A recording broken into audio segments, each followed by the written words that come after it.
Саламатсыздарбы? Кайрадан Маанилүү маек эфирде. Бүгүн бизде конокто белгилүү тарыхчы, коомдук ишмер Молдокасымов Кыяз Саттарович. Биз менен болуңуздар.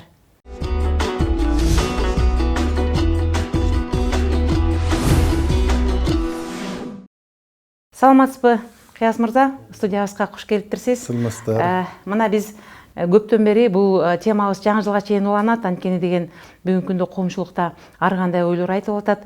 Ошон үчүн коомчулук бир эле өздөрү ичара күмөн санап ичара төлгө кылбастан мен ойлоп атам, ушул көбүнчө сизге окшогон белгилүү инсандардан, тарыхчылардан, врачтардан, мугалимдерден жана ошондой эле маданият кызматкерлеринен чакырып, биздин шайлоонун өткөндүгү жөнүндө бир азын улак коомчулукка өз калыс пикирлериңиздерди билдирип берсеңиздер деп. Анткени бүгүн өзүңүз билесиз, шайлоо абдан күчтүү болду, абдан чоң күрөш болду. Ошонун ичинде бүгүнкү нааразы болуп калган тараптар шайлоонун калыс эмес өткөндүгү жөнүндө ойлорун ортого салып жатат. Ушу тарыхчы катары коомчулукта болуп жаткан окуяларга өзүңүздүн бир калыс көз салган адам катары ушу шайлоо жөнүндө пикириңизди билдирип кетсеңиз. Бул шайлоо чын эле башка шайлоолорго караганда өтө бир курч мүнөздө өттү. Өзгөчө мына атаандаштардын дагы деңгээли өтө жогору болгондуктан бул коомчулуктун алдында, элдин алдында алардын баягы шайлоо платформалары өзгөчө баягы бир элди муйтуп сүйлөгөн жагынан дагы бир топ артыкчылыктарга ээ болгондон уламдан улам шайлоо жакындаган сайын өзгөчө күч алды да. Бул жерде мына жалаң жанагы премьер-министр болуп иштегендер, мына 3 премьер-министр атаандаш болуп чыкты.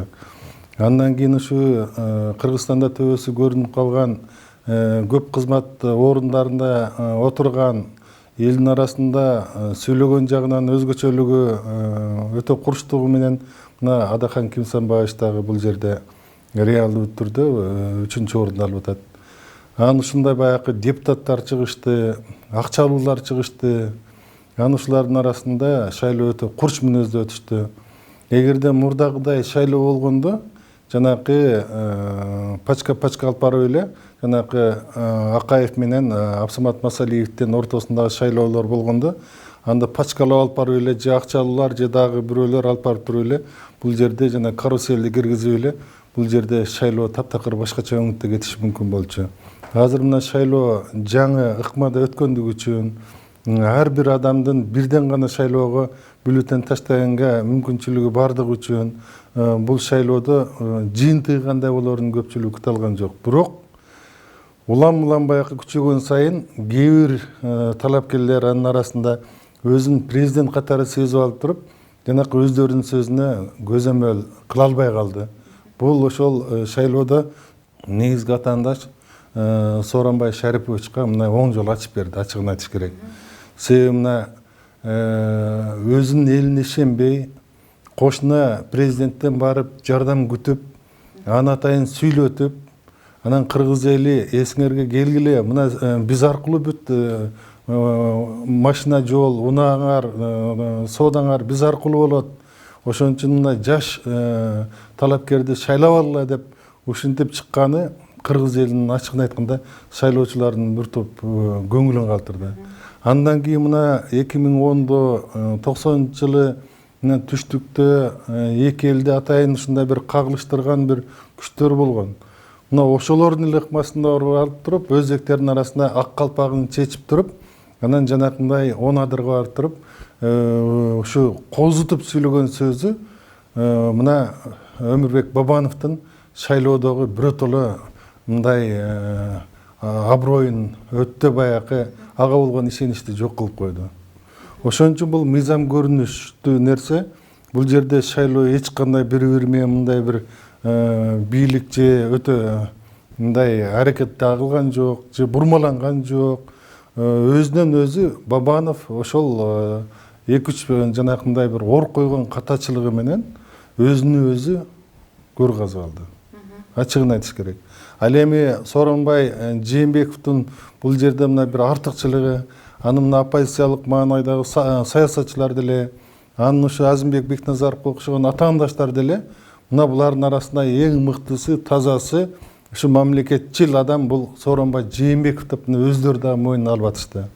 ошон үчүн Сооронбай Жээнбековдун баягы буга чейин жанакындай бир алдым жуттумга аралашпагандыгы, анан мыкты үй бүлөдө тарбиялангандыгы, анан Кыргызстандын жанакы маданиятына ушундай бир өзгөчө көңүл бөлүп, түздөн түз жанакы Рыспай Абдыкадыровдун баягы фондусун жетектеп, жыл сайын 12 январда концертин өткөрүп, атайын жана конкурстарды өткөрүп, ошолордун баардыгын уюштуруп жүргөндүгү, Манас эпосуна өзгөчө көңүл бургандыгы, маданий кызматкерлерге ушундай бир башкача өңүттөн жардам бергендиги бул Сооронбай Жээнбековдун өтө бир мындай артыкчылык сапаттары, касиеттери болду. Мыкты үй бүлөдөн чыккандыгы, өзгөчө тарбия көргөндүгү, мындай бир ыймандуулугу, ток пейилдүүлүгү, булардын баардыгы мына атаандаштардын арасынан аны алдыга озуп чыгып, жеңишке реалдуу түрдө жетишине мына жол ачып берди, камсыз кылып берди. Ошон үчүн биз бул шайлоону эч качан мындай бурмалагандык деп айта албайбыз. Бул шайлоо бул башка шайлоолорго караганда дагы мындай калыстыгы менен, анан өзүнүн өтө курчтугу менен, атаандаштардын өтө катуу бири-бири менен мындай бири-бирине катуу оппонент экендигин көргөзүп, өтө бир күчтүү маанайда өттү. Ошон үчүн бул шайлоодо мына азыркы президентибиз жеңип чыкты. Элдин баардыгы ушу бизге таза адам келди, буюрса коррупцияга бөгөт коет, келечекте мына өндүрүштү жакшы билет. Эң негизгиси бул баягы асмандан келип түшкөн жок, жанакы ар тарап жактан байып туруп эле келип эле анан саясатка аралашкан жок. Ошо элдин арасында кетмен чаап, керзобай өтүк кийип, ат минип, ошол жерден улак тартышта жүрүп, ошол жерде элдин арасына катышып, бырдап биз менен жүргөн адам, элдин арасынан келген адам келди. Бул элге өзгөчө көңүл бурат, ошо эл менен болот деп, мына ушул ишенич бүгүнкү күндө өтө күчтүү. Буюрса, ошол багытта Кыргызстанда чоң бир өзгөрүүлөр, өнүгүүлөр болоруна мына биз дагы ишенип отурабыз. Сөзүңүзгө аралжы, Кыяс Саттарович, мына жогоруда айтып өттүңүз, тиги бул жаңы келген президенттин ата теги, тартиби, алган билими, негизи эле ошол бул өзүнүн кичинекейинен ушу бир адиптүү болуп чоңойгондугу жөнүндө үй бүлөдө, жакшы үй бүлөдө тарбияланды деп айтып кеттиңиз, ошол боюнча айтып кеттиңиз. Мүмкүн сизде тарыхчы катары бул кишинин бул чоң атасы, анын аркы чоң аталары жөнүндө, түпкү аталары жөнүндө сизде маалымат жокпу? Анткени буга чейин сиз дагы Алмаз Шаршеновичтин түпкү аталары жөнүндө дагы бизге бир жакшы маалымат бердиңиз эле. Мүмкүн муну жөн эле мындай тарыхчы катары эле буга чейин сизде маалымат жок болуп киши жөнүндө? Эми бул кишини мен көптөн бери жакшы билем. Раматылык Шарып аксакалдын колунан дагы саламдашып, колунан да чай ичип калдым. Анан ал балдарына дайыма баягы силер тектүү жердин балдарысыңар, анан ушу таза жүргүлө деп балдарына көп бошончу экен да. Анан бизге тазалык жагат деп. Анан ошондой анан бул Сооронбай Шарипович баягы онду жаңы бүтүп келгенде эле атасынын ошондой мүмкүнчүлүгү деле бар болчу. Айыл чарба институтуна тапшырып, ал жерден окууга өтпөй калды. Ал убакта уже башталып калган, жанакындай акча бере койсо же башка жолдор менен өтүп кетсе болот болчу. Анан ошо окууга өтпөй калганда бир жыл орус тилинен сабак берип, менин атам анда мектептин директору болчу, атамдын колунда иштеп калды. Анан ошондо атам дагы айтчу, бул деген өтө мыкты тарбия көргөн, зыңкыйган, баардык жагынан төп келген жигит. Ушуну келечеги көрөсүңөр, өтө келечектүү болот деп ошентип койчу да. Анан бул жаңыдан президенттик шайлоого аралашып, баягы СДБКнын курултайы болуп, анан аябай талаш тартыштан кийин Сооронбай Шариповичтин талапкерлиги мына Алмазбек Шаршенович өзү колдоп СДБК алып чыкпадыбы? Алып чыккандан кийин эле ушул СДБКнын арасынан баягы ызы болуп калгандарбы, же башка атаандаштарбы интернетке бул кишинин теги кыргыз эмес, бул кыргызга мындай келип калган башка элдин өкүлү деп жазып. Бизде окуамыз ошол жөнүндө. Ошондо баягы бул кишини мен жакындан билген адам катары бир чет аябай мындай ушу кыргызга ушундай бир жакшы адам келсе дагы ушундай бир жаманатты көргөзгөнгө аракет кылат деп ичимен аябай бир капа болдум. Бул кишинин мурун эле билчүмүн. Бул киши өзү мына кыргыздын белгилүү тектүү Адигенеден, Адыгене Адигененин ичинен Жору деп коет. Жору же болбосо Жорунун жол жакшы деп коет. Мына 2016-жылы Жорулар өздөрүнүн мына санжырасын чыгарган. Өзү мына 600 бетке жакын атайын санжырасын чыгарган. Анан ошо менен да мындай тааныштыгым бар болчу.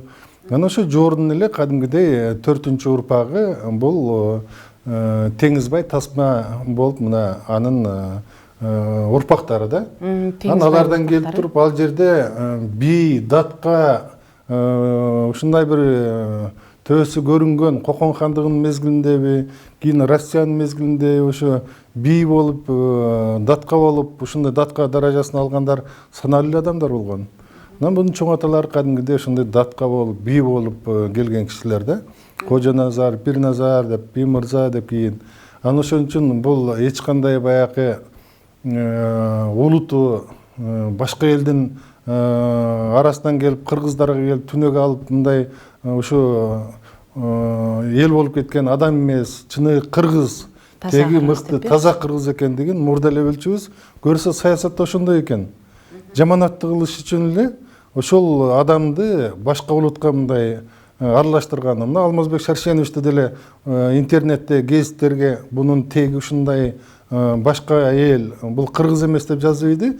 Кийин бардык архивдик материалдар, кийин санжыралык материалдар өз ордуна койду. Ошон үчүн бул Сооронбай Шариповичти теги оң Адигенеден, Адигененин Жорусунан келип туруп, Теңизбай Тасма болуп туруп, өзүнчө бул бүгүнкү күндө Ысык көл өрөөнүндө, Каракулжа, Мурзекеде, Кыргызстандын көп жеринде бул Теңизбай уруусу кеңири жайылган уруу. Ошон үчүн теги башка деп айтуу таптакыр мүмкүн эмес. Теги таза, тектүү кыргыз.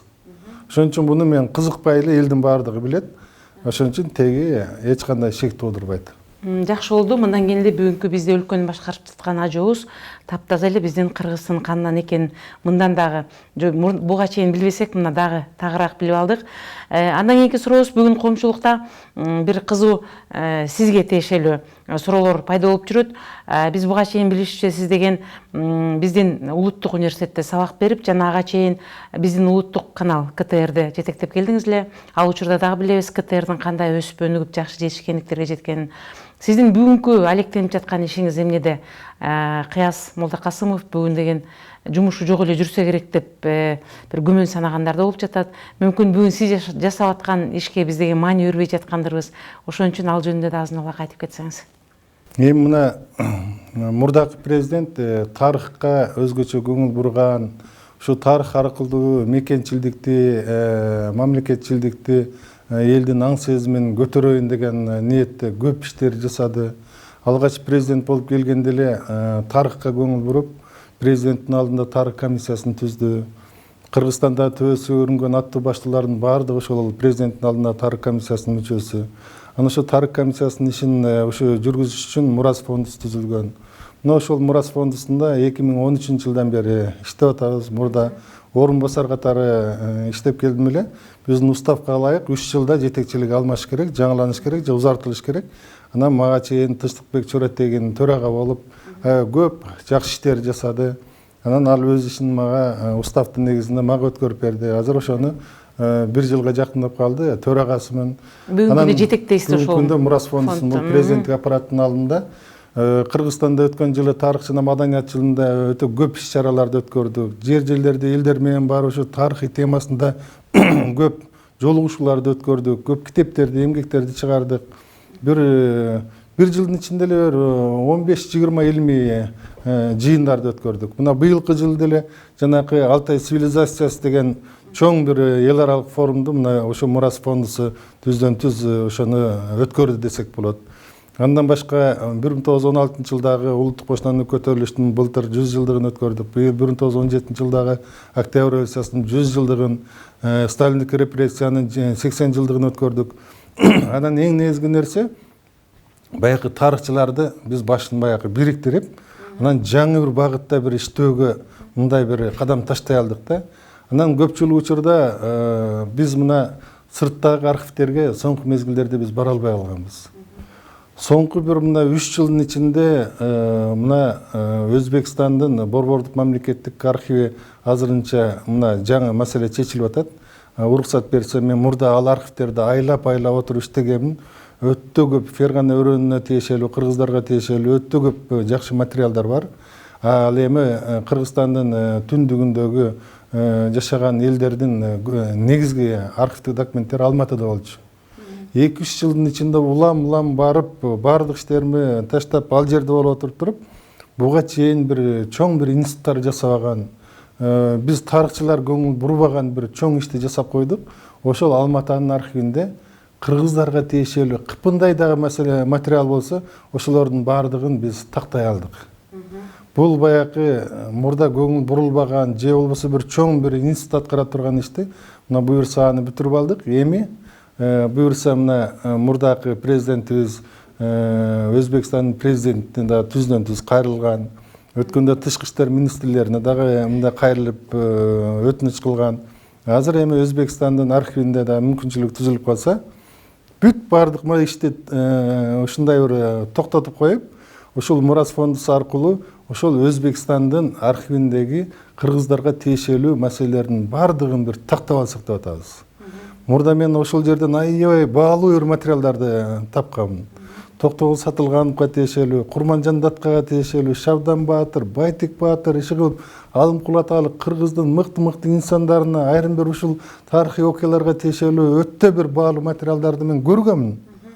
Бирок ал убакта мен аспирантура мезгилинде баягы өтө кызыкканым эле алып туруп, аны кийин өзүмдүн эмгегиме пайдалангам. Эми ал жерде да тереңдеп бир караш керек болуп атат. Өтө бир чоң бир жаңылыктар бар. Өтө бир баягы тактай турган нерселер бар. Мына ушуга мен болгон мүмкүнчүлүгүмдү жумшап, ушул багытта тарыхты изилдөө, архивдик материалдарды жаңыдан изилдеп топтоо маселесине мына буга чейин да көңүл буруп келгем, ошонун үстүндө иштеп да келгем и ошону улантам. Анан албетте баягы чыгармачылык менен жөнөкөй бир ишти да айкалыштырып жүрөм. Акыркы мезгилдерде мени жана Багбан Кыяс деп тиги журналисттер же жолуккан мындай адамдар ошентип алышты. Анан багбанчылык менен да алектенип келем.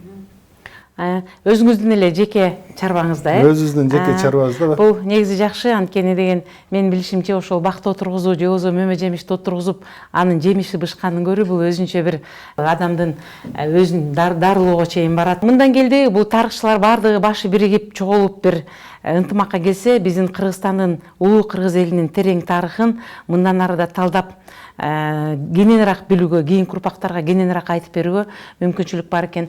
Ал эми мына кече жакында биздин биздин көчмөндөрдүн оюну, улак оюну ЮНЕСКОда бул биздин кыргыз оюну деп катталды. Биз да абдан сүйүндүк буга. Ушу негизли улак боюнча биздин кыргыздын тарыхында кандай айтылат?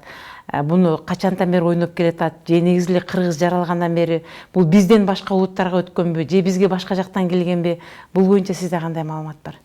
Бул улак тартыш, же болбосо көк бөрү, бул нукура кыргыздын жанакындай бир спорттук оюну. Бүгүнкү күндө спорттук десек болот. Мурда улуттук оюн деп койчубуз. Себеби мына Курманжан Даткага тиешелүү материалдар деле, тарыхый жазма булактарда деле ушул эгерде жогору жактан жанакындай бир көрүнүктүү саякатчылар, генерал губернаторлор келсе, ошол Курманжан Датка атайын ошолорго арнап туруп, жанакы кыргыздар мына аттын үстүндө ушундай бир мындай чабармандагы ошол учурда мындай балбандыгы өзгөчө деп туруп атайын көк бөрүн уюштуруп берчү. Айрым бир 19-жылдагы китептерде ошол сүрөттөр менен чыккан. Анан ошону көрүп туруп баягы кыргыздардын шамдагайлыгын, жерден жанакы ал убакта кээде улакты пайдаланышат, ал убакта анан кээде жанакы 70-80-100 килограммга чейинки торпокту пайдаланышы ошону тартышканда, ошону жерден алып туруп, анан алдына алып туруп алып кеткен бул өзгөчө баягы кыргыз элиндеги чоң бир баатырлыктын белгиси, балбандыктын белгиси. Негизинен эле бул көк бөрү бул Байыртадан жанакы аңчылыкта баягы кыргыздардын мал короосуна кирген карышкырларды ушу жанакы атчан ушунчалык шамдагы жигиттер барып туруп, жанакы каардын үстүндө качып баратканда ошол жерден баягы эки бутун алып турган мындайынан тартып, жанакы мындай бир ажыратып кетип, ошондон улам баягы көк бөрүнө кыргыз жигиттери кантип кармашканын ошондон улам баягы көк бөрү деп ошондой бөрү деп айтылып калган. Анан баягы аны кийин жөнөкөй бир турмушта эми буну баягы улак бул улак же болбосо текечер деп коет. анын териси аябай бышык болгон. Койдуку мисалы үчүн андай териси бышык эмес. Жанакындай бир тартышып атканда айрылып кетпесин деп туруп атайын ошо текени союп туруп ошонун жанакы улакта ошону тартышканда. Ал эми торпоктуку дагы тандап көрүшкөн. Анан торпокту бир күн жанакы сууга басып койгон. Териси жанакындай бышык болсун деп. Ал эми жанакы ортодон улак тартып атканда ал баягы териси айрылып ажырап кетсе, бул көбүнчө жыдыды деп коет дагы. Анда башка бир же улак же болбосо торпок кайра сойгонго туура келген. Ошон үчүн бул кыргыздын нукура, бул улуттук оюну. Аны кыргыздан башка эчкимге тандык эмес. Аталышы жагынан дагы, башка жагынан да талаш да мүмкүн эмес. Ошон үчүн мына ЮНЕСКОнун атайын жанакы тизмесине кириши өтө бир жакшы болду. Соңку мезгилдерде бизде мына улакка мурда совет мезгилинде, бийлигин мезгилинде тыюу салынып келсе, мына эгемендүүлүктөн бери бизде ушул көк бөрү федерациясы түзүлүп, анан ушул боюнча ушу көк бөрүчүлүк же улак тартыш бизде өтө өөрчүгөн бир оюнга айланды. Кыргыздар баягы азыркы чоң бир ушундай бир салтанаттарды көк бөрүсүз элестетүү кыйын. Ар бир жума сайын 6-базар күндөрү мына аэропорттун жанында атайын көк бөрү ойнойт турган бир аянтча жасап алышкан. Ал жерде кээде барсаң 1000ге жакын ушунчалык бир тандалган аттар менен келип чабышат көк бөрүнө. Жөн эле мокум канат. Көрсөң кадимгидей баягы эс аласың да. Ошон үчүн бул ЮНЕСКонун тизмесине кирген да аябай жакшы болду. Бул жигитчиликтин, балбанчылыктын, бул нукура кыргызчылыктын бул белгиси деп койсок да болот. Улуттук бир мыкты оюн. Мындан келди көк бөрү улуу кыргыз элинин жеке улуттук оюну катары биздин кылым карыткан тарыхыбызда да бар экени белгилүү болду. Андан кийин мына биз быйылкы жылы, эндиги жылы, мына келаткан жылы кайрадан көчмөндөр оюну өтөт биздин Кыргызстанда. Бул көчмөндөр оюнун биз эстафета катары башка мамлекеттерге да беришибиз керек, же болбосо калтырышыбыз керек деген ойлор айтылып келе жатат. Кээ бирлер айтылып жатат, бул деген биз башка мамлекеттерге берсек, ал кайра башка мамлекетке өтүп отуруп, мунун аягы деген көчмөндөр оюнунун автору жана көчмөндөр оюну кимге тандык экени белгисиз болуп калат. Ошон үчүн бул биз баягы жеке өзүбүздүн улуу кыргыз элинин илгертен ойноп келаткан оюндары, биздин улут ойлоп тапкан оюн катары, мындан келди автор катары. Биздин гана улутта өтүп көчмөндөр оюну, ал эми четтен келген коноктор ага жөн гана күбө болуш керек деген дагы ойлорун айтып келе жатат. Бул боюнча сиздин пикириңиз кандай? Бул дүйнөлүк көчмөндөр оюну бул бара-бара кыргыздын чыныгы бренди болуп атат. Кыргызды баягы дүйнөгө таанылткан дагы ошол мезгилде баягы башында анча көп кызыгышпады эле. Экинчи дүйнөлүк оюнда ушул жалпы эле көчмөндөр оюнун келип тартып, анан ошонун бир өзгөчөлүгүн дүйнөгө тааныткысы келгендер өтө бир көп чыкты.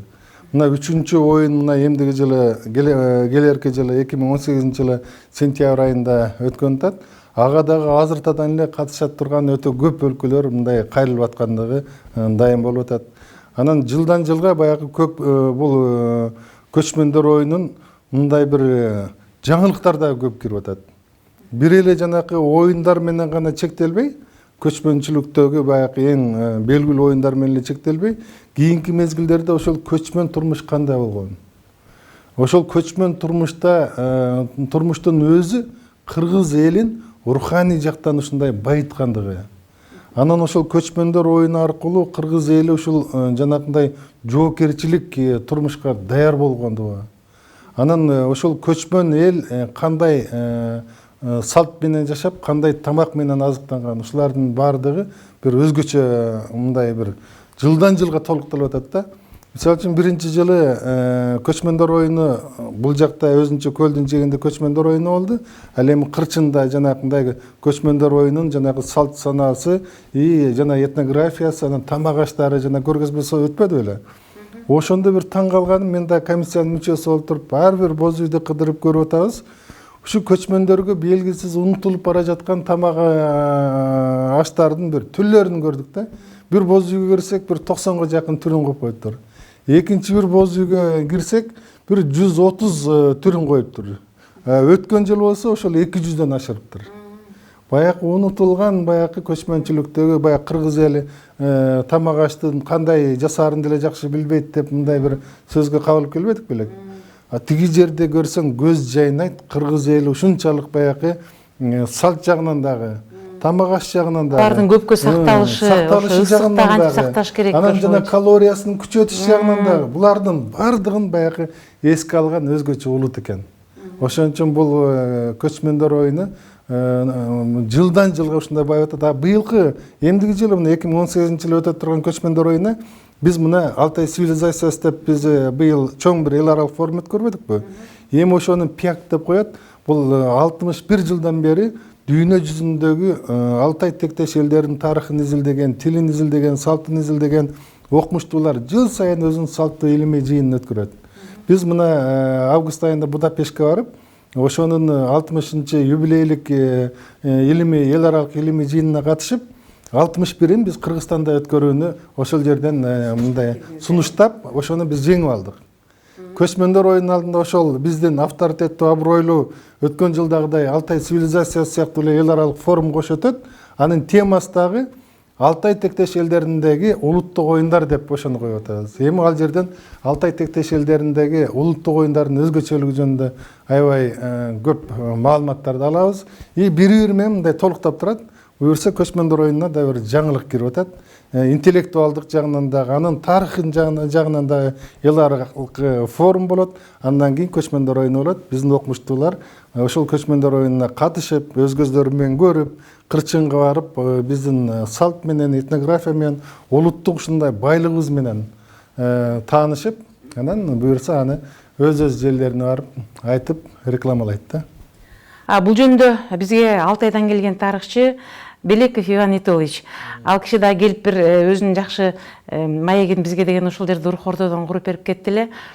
Ал киши ошол жерде бизге көбүнчө өзүнүн Алтай элин эмес, Алтай элинин түбү кыргыз элинин улуулугу жөнүндө бир өзү билген жакшы маегин куруп берип кеткен. Биз мына тарыхка баары бир өзгөчө көңүл бурушубуз керек экен. Биз өткөн тарыхыбызды бүтүндөй коомчулук, өзгөчө биздин жаш муун, өсүп келе жаткан жаш муун ушу өзүнүн өткөн тарыхын билип, салт санаасын тереңирээк үйрөнсө, анан өзүнүн ким экендигин жакшылап тааныганда гана келечегине жанакындай ишенимдүү бир кадам таштай алат да. Ошон үчүн мына тарых адамды тарбиялоо жагынан дагы, тарых улутту бир ойготуу жагынан дагы, тарых ушул аң сезимди, улуттук аң сезимди көтөрүү жагынан дагы, мекенчилдикти, мамлекетчилдикти ушу күчөтүү жагынан дагы өзгөчө бир мааниге ээ. Ошон үчүн мына соңку мезгилдерде тарыхка көңүл буруу, тарыхка кызыгуу өтө күчөп атат. Ошон үчүн мен жалпы телекөрүүчүлөрүнө айтат элем, өзүңөрдүн тарыхыңарды сүйгүлө. Тарых аркылуу гана силер чыныгы мекенчил боло аласыңар, улутчул боло аласыңар, тарых аркылуу гана мамлекетчил боло аласыңар. Ал эми бизде бүгүнкү күндө айтып атпайбызбы, 3-чү революция керек, ал руханий революция деп. Биз тарыхыбызды терең билгенде гана биз ушу 3-чү революцияны, руханий революцияны ишке ашырып, анан кыргыз эли өзүнүн кимдигин сезгенден кийин гана күч алып, анан алдыга карата ишенимдүү бир өнүгүү пайда болот. Ишеним жаралат. Ошон үчүн мен ар дайым ушу тарыхка бардык ушу кызыгууну, андан ары күчөтүүнү биз мына тарыхчылар милдетибиз деп эсептейбиз. Ошол багытта буюрса да көптөгөн иштер алдыда турат. Бардыгыңыздарды ушу тарыхыңарды белегип, жок дегенде кыргыздар айткандай, жете атаңарды берип, жете атаңарды билбей, жетесиз кул болбой, чыныгы кыргыз болуп өскүлө дегим келет. Маегиңизге чоң рахмат, Кыяз Саттарович. Мына бүгүн дагы коомчулуктардан бир жакшы самалык менен тааныштырып кеттиңиз. Бул Кыргыз Республикасынын президентинин алдындагы тарыхый фонддун түзүлүшү, бул биз үчүн чоң жаңылык. Мына буга чейин билбей да келсе керек бул жөнүндө. Жана ал фондду сиз жетектеп жатканыңыз дагы бизге чоң кубаныч. Анткени баягы кыргызда жакшы сөз бар, бөдөнөнү сойсо дагы касапчы сойсун дегендей, тарыхты изилдеп тактап биздин кийинки урпактарга таанытса дагы сиздей белгилүү чыган тарыхчылар тааныштырыш керек. Дагы бир жолу маегиңизге чоң рахмат.